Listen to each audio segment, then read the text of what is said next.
하나님 말씀 보도록 하겠습니다. 하나님 말씀은 신명기 1장 22절에서 27절까지 말씀입니다. 우리 한 목소리로 읽도록 하겠습니다. 다 같이 읽습니다. 시작.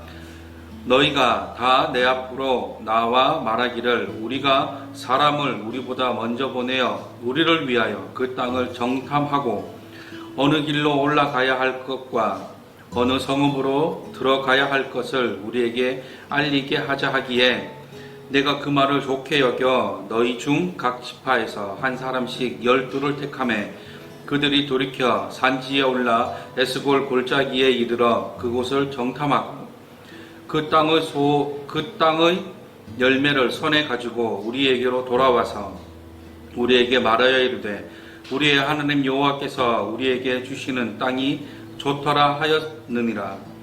그러나 너희가 올라가기를 원하지 아니하고 너희의 하나님 여호와의 명령을 거역하여 장막 중에서 원망하여 이르기를 여호와께서 우리를 미워하였으므로 아무리 족속의 손에 넘겨 멸하시려고 우리를 애굽 땅에서 인도하여 내셨도다.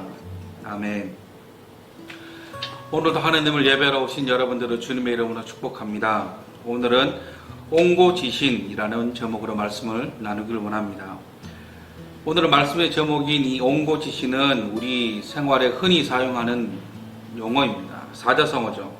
사으론, 옛고, 알지, 새신, 옛것을 통해 새로운 것을 배운다 라는 의미를 가지고 있는 사자성어입니다. 다시 말해 옛날의 모습들이나 예전의 역사를 통해 오늘을 반성하고 그것을 바탕으로 새로운 것을 배우거나 습득한다라는 뜻입니다. 저도 얼마 전에 한국사 능력 검정 시험을 봤습니다. 그래서 하나님의 은혜로 심화 1급에 합격했습니다. 제가 한국사를 공부하면서 느꼈던 것들 중에 하나가 있는데 그게 뭐냐면 몇백 년 전의 모습이나 지금의 모습이나 크게 다를 것이 없다라는 겁니다. 그때나 지금이나 사람 사는 게 다 똑같더라라는 것이죠. 그렇게 느꼈던 두 가지 부분이 있는데 먼저 고려시대 때는 외세의 침략이 많았습니다. 10세기와 11세기에는 요나라의 침략, 12세기에는 금나라, 13세기에는 원나라, 고려는 처음부터 끝까지 멸망하는 그때까지 외세의 침략, 전쟁만 했다고 해도 과언이 아닐 정도로 외세의 침략을 많이 겪었었습니다. 그리고 조선시대 때는 그렇게 당파 싸움을 많이 했어요. 붕당 정치를 통해 동인과 서인이 나누고 또 다른 사건으로 인해 북인과 남인이 나뉘고 또 예속 논쟁이나 전환 황국이며 세도 정치며 수많은 사람들이 자신들의 물이나 스스로 권력을 잡기 위해서 많은 사람들이 피를 흘려야만 했었습니다. 저는 이런 일들이 지금도 있다고 생각합니다. 지금은 그때와 형태나 모습은 다르나 여전히 외세의 공격은 있고 우리 안에서 생각이 다르다는 이유로 서로 비난하고 다투고 공격하는 것이 예나 지금이나 다를 것이 없다라는 것이죠. 이것을 오늘 말씀인 옹고지신에 비추어 보면 조금 아쉬운 부분이 아닐까 생각됩니다. 지난 시간에도 말씀드렸지만 신명기라는 성경은 모세가 죽기 전 이스라엘 백성들을 모아놓고 한 세 편의 설교로 이루어진 성경이라고 말씀드렸었습니다. 모세의 고별 설교라는 것이죠. 그런데 흥미로운 사실은 모세가 자신의 죽음을 얼마 남겨두지 않고 있는 이 상황에서 이스라엘 백성들에게 가장 먼저 언급한 것이 민수기 13장에 기록되어져 있는 가나안 정탐꾼 사건이라는 것입니다. 다 아시겠지만 가나안 정탐꾼 사건은 민수기 13장에 기록되어져 있는데 이제 이스라엘 백성들이 약속의 땅인 가나안에 입성하기 전에 그 땅이 어떤 땅인지 확인하기 위해서 각 지파에서 한 명씩 착출해 12명의 정탐꾼을 보낸 사건입니다. 이 12명의 정탐꾼이 40일 동안 밤낮으로 가나안을 정탐하고 그 땅이 얼마나 좋은 땅인지 확인시켜 주기 위해 큰 과일도 가지고 옵니다. 그러나 그들의 보고는 서로 다르죠. 정탐꾼 가운데 10명은 부정적인 보고를 합니다. 그 땅은 우리가 들어갈 수 없다. 그 땅에 있는 아낙 자손들은 크고 우리는 그들에 비하면 메뚜기와 같다라고 보고를 합니다.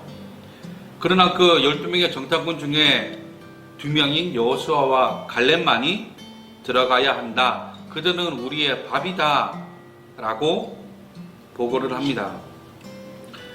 그런데 아시겠지만 결과적으로 이스라엘 백성들은 가나안 땅에 들어가지 못합니다. 이로 인해서 아주 비참한 결과를 맞이하게 되는 것이죠. 첫 번째는 가나안 땅에서는 출애굽한 자들 가운데 긍정적인 보고를 한 여호수아와 갈렙만이 들어갑니다. 심지어 모세도 들어가지 못하죠. 그리고 두 번째는 11일이면 광야에서 가나안 땅까지 11일이면 갈 수 있는 그 거리를 무려 40년이나 방황하게 됩니다. 그 40년 동안 출애굽했던 모든 자들이 죽었고 광야에서 태어난 자들만 가나안에 들어가게 되었습니다. 어떻게 보면 모세 입장에서 생각한다면 이 사건이 모세에게는 아주 큰 사건이었지 않을까 싶습니다. 모세는 하나님의 부름을 받아 하나님이 명령하신 그 땅에 이스라엘 백성들을 출애굽시켰는데 정작 자신은 그 땅에 들어갈 수 없게 되었다는 그 사실이 아마 충격이지 않았을까라는 것이죠. 또 앞에서도 말씀드렸듯이 11일이면 갈 수 있는 그 거리를 무려 40년이나 방황해야만 했던 그 삶이 얼마나 힘들었을까. 물론 광야 가운데서도 하나님은 그들을 버려두시지 아니하시고 시마다 때마다 넘치는 은혜로 그들과 함께 하셨습니다. 만나와 메추라기를 통해 그들을 굶겨 죽지 않게 하시고 또 구름 기둥과 불 기둥으로 그들을 보호하셨습니다. 그런데 40년 동안 한결같이 행복하지는 않았을 것입니다. 매일매일 출애굽했던 백성들이 하루에도 수백 명씩 죽어나가야만 했고 언제 어디서 외세가 공격해올지 모르는 부분에서 항상 마음을 졸이며 살지 않았을까라는 것이죠. 이런 상황 가운데 있다 보니 모세가 죽음을 얼마 앞둔 이 상황에서 마지막으로 광야에서 태어난 자들에게 권면하기를 너희 손조들이 행했던 이 사건은 잊지 말라라는 것입니다.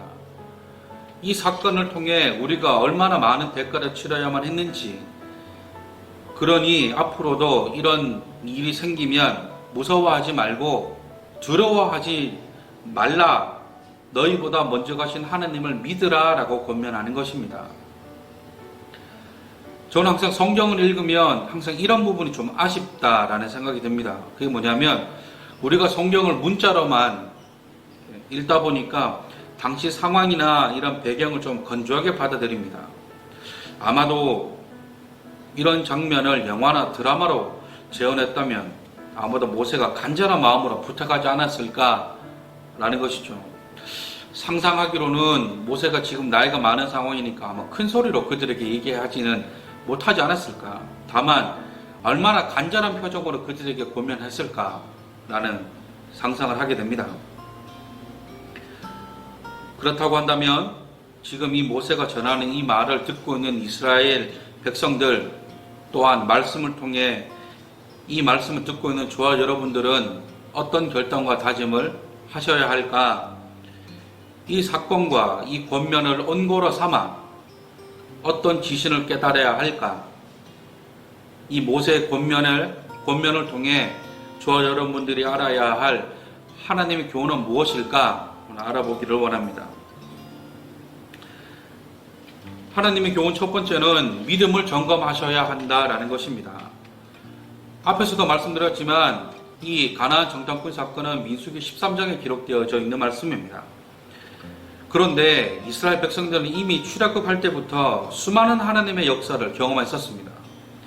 출애굽할 당시에도 출애굽 땅, 애굽 땅에 내려진 10가지 재앙부터 시작해서 하나님의 경험을, 하나님의 능력을 경험했고, 이뿐만 아니라 홍해가 갈라지는 사건, 쓴맛이 나서 마실 수 없는 우물이 닳아진 사건, 만나와 메추라기를 통해 이스라엘 백성들을 먹이시는 사건, 또 낮에는 구름기둥으로 밤에는 불기둥으로 그들을 보호하시는 이런 사건들, 짧은 시간 동안 인간으로서는 도저히 이해하기 힘들 만큼 엄청난 일들을 경험했습니다. 그런데 인간은 참 변하는 게 쉽지 않는 것 같아요. 이런 기적들을 경험했고 또 경험하고 있으면서도 항상 그들의 입에서는 불평과 불만이 흘러나옵니다. 이들이 항상 하는 말이 있죠. 여호와께서 우리를 애굽에서 이끌어내서 광야에서 죽게 하신다. 또 항상 하는 말, 애굽으로 돌아가자. 아무리 애굽에서 종노릇 했어도 광야에서 죽는 것보다는 나을 것이다. 감사는 잠깐이고 불평과 불만은 계속해서 늘어놓습니다. 그러자 나중에는 하나님도 참다 모세에게 뭐라고 하십니까? 신명기 9장 25절, 그때에 여호와께서 너희를 멸하겠다 하셨으므로 하나님도 참다 모세에게 이런 제안까지 하셨습니다. 심지어 이제는 약속의 땅이 눈앞에 있으면서도 이들은 불평을 하는 것이죠. 질문합니다. 우리가 이 가나안 정탐꾼 사건과 그 이후의 사건들을 아니까 이스라엘 백성들의 모습이 어리석게 보이시겠지만, 만약에 저와 여러분들이 지금 이 말씀을 듣고 있는, 아님 그 선조에 속해져 있는 출애굽했던 이스라엘 백성이었다면 과연 어느 정탐꾼의 보고를 따르시겠습니까? 보세요. 제가 앞에서도 말씀드렸듯이 이들은 놀라운 하나님의 은혜와 역사를 경험했습니다. 인간의 상식을 훨씬 뛰어넘는 기적과 같은 일들을 경험했습니다. 그런데 아직도 의심합니다. 그래도 우리는 성경을 통해 이 사건의 내용과 결과를 압니다. 그렇다면 오늘 말씀의 제목처럼 이 사건을 원고로 삼아 앞으로 하나님을 더 의지하고 더 신뢰해야 된다는 지신이 있어야 하는데, 정작 우리의 모습은 이들과 다르지 않습니다. 저는 예외일까요? 저도 사실 당당할 수 없습니다. 이 말씀을 가장 먼저 듣는 것이 바로 저입니다. 그러니 더 각성해야 되지 않을까라는 생각을 하는 것이죠. 다시 말씀드립니다. 우리도 이들처럼 놀라운 하나님의 은혜와 역사를 경험했습니다. 그런데 더 놀라운 것은 우리도 항상 하나님을 믿는다고 하면서도 가장 많이 하나님을 의심한다는 사실입니다. 모세도 이들이 앞으로도 하나님을 계속 의심할 거라는 것을 알았을 것입니다. 그러니 자신의 설교 가장 먼저 이 사건을 언급했고, 바로 이어지는 29절에서는 무서워하지 말라, 두려워하지 말라라고 권면하는 것일 겁니다. 사랑하는 성도 여러분, 저와 여러분들의 믿음은 잘 작동하고 계신지 모르겠습니다. 그 어느 때보다 예민하고 강력하게 믿음이 작동하고 있는지 모르겠어요. 사람이나 기계나 할 것 없이 움직이는 모든 것은 항상 점검이 필요합니다. 문제가 생겨 수리할 때는 이미 늦고, 문제가 발생하지 않게 항상 제대로 작동하는지 점검하고 돌아보아야 한다라는 것입니다. 만약에 이 말씀을 듣고 마음에 찔림이 있다면 아마도 지금이 저와 여러분들의 믿음을 점검해 보셔야 할 때입니다. 지금 나의 믿음이 제대로 작동하고 있는지, 나의 믿음 생활은 제대로 움직이고 있는지 점검해 보셔야 한다라는 것이죠. 만약 우리의 신앙이 처음과 다른 방향으로 흘러가고 계신다면 바로 지금이 우리의 신앙생활을, 또한 우리의 믿음을 원래 방향으로 조정하셔야 할 때입니다.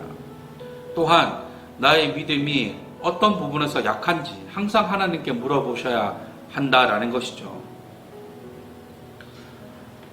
그런가 하면 이 말씀을 통해 하나님이 주시는 두 번째 교훈은 하나님을 신뢰해야 한다라는 것입니다.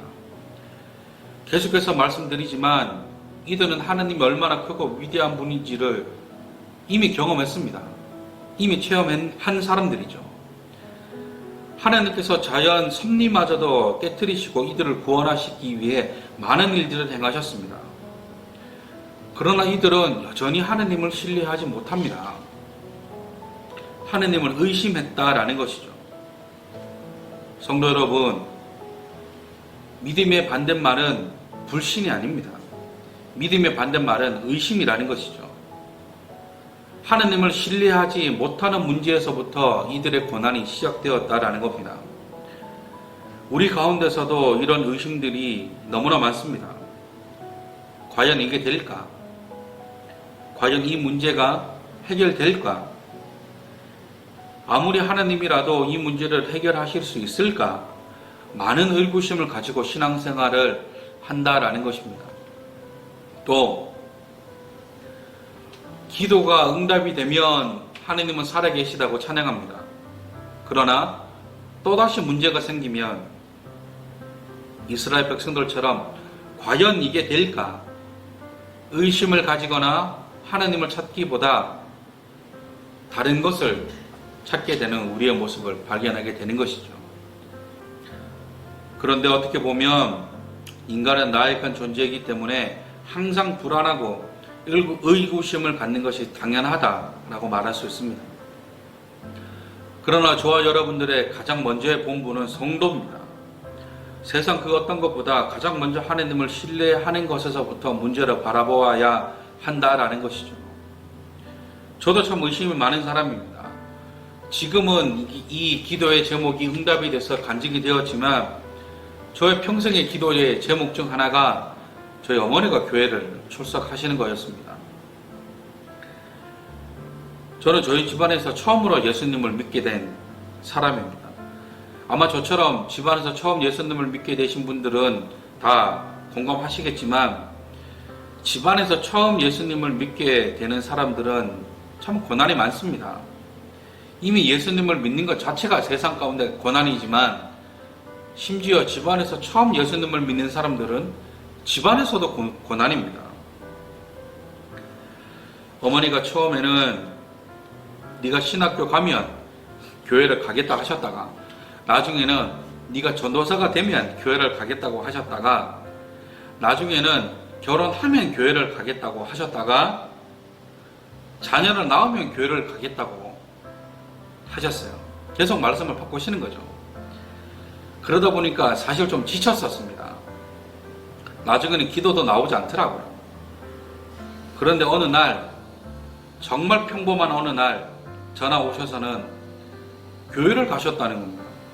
보통은 이런 일이 생기면 감사하고 감격했을 텐데 저는 너무 뜬금없이 엄마한테, 네 어머니한테 뭐라 그랬냐면 교회 왜 갔는데? 라고 되려 물어보았어요. 그러자 어머니가 하시는 말씀이 그냥 가고 싶어서 가셨다는 겁니다. 그때 알았죠. 아, 하나님은 나의 기도를 듣고 계시는구나. 하나님이 나의 기도에 응답하셨구나.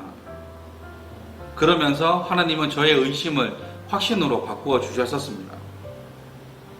그래서 지금 저희 어머니는 집사님이 되셔서 교회에서 봉사도 많이 하시고 목사인 저보다 더 신앙생활을 열심히 하고 계십니다.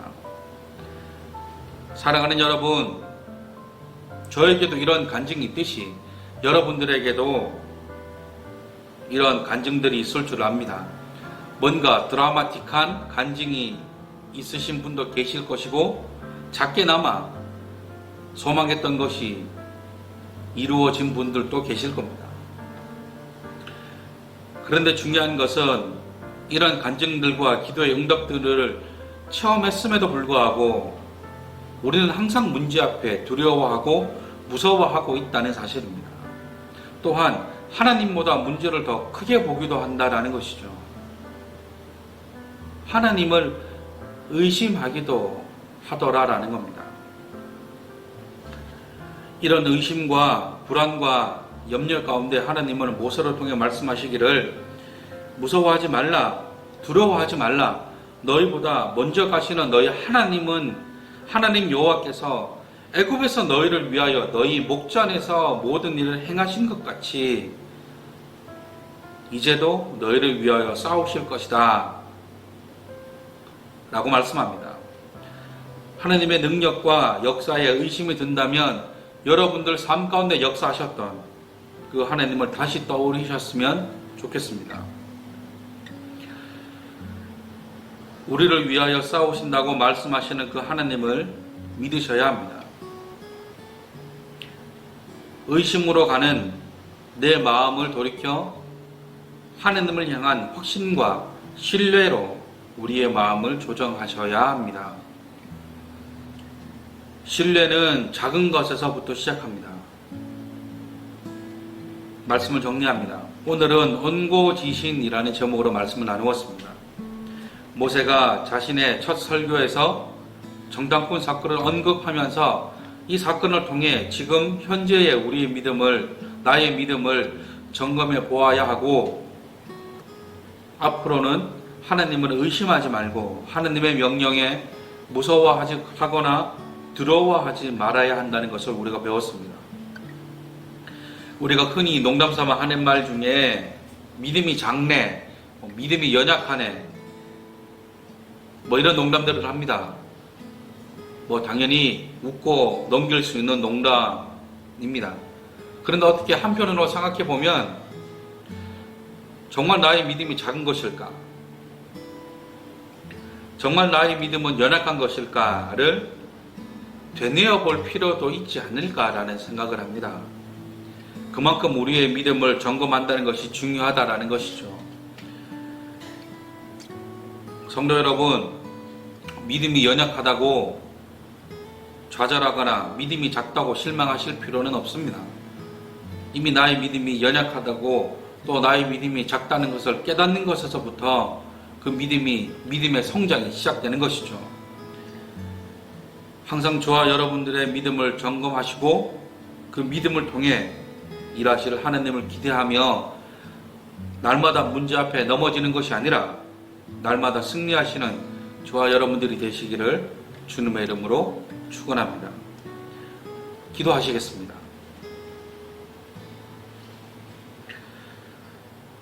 사랑과 은혜가 풍성하신 하나님 감사합니다. 오늘도 하나님을 예배하기 위해 이 자리에 나온 우리를 기억하여 주시고 날마다 풍성한 은혜로 역사하여 주시옵소서. 기도하는 것은 오늘 이 말씀을 통해 우리의 믿음을 점검해 보기를 원합니다. 지금 우리의 믿음이 어떠한지를 깨닫게 하시고 항상 우리를 돌아볼 수 있는 믿음의 눈을 주시옵소서. 하나님의 은혜와 기적을 경험하면서도 날마다 의심했던 이스라엘 백성들의 모습을 통해 우리를 돌아보게 하시고 우리에게 이런 모습이 있다면 은혜를 주셔서 이런 상황에서도 담대히 하나님의 말씀을 의지하는 자가 되게 하여 주시옵소서. 또한 하나님을 더욱 신뢰하는 자가 되길 원합니다. 문제 앞에 작아지는 자가 아니라 문제보다 더 크신 하나님을 바라볼 수 있는 믿음을 주시옵소서. 이제는 우리 주 예수 그리스도의 무한하신 은혜와 하나님의 한량없는 사랑과 성령님의 감화, 감동, 내조, 역사, 교통 충만케 하시는 그 은혜가 믿음을 점검하고 하나님을 더욱 신뢰하기를 다짐하는 모든 성도들 머리 위에 이제로부터 영원토록 함께 하시기를 간절히 축원하옵나이다. 아멘.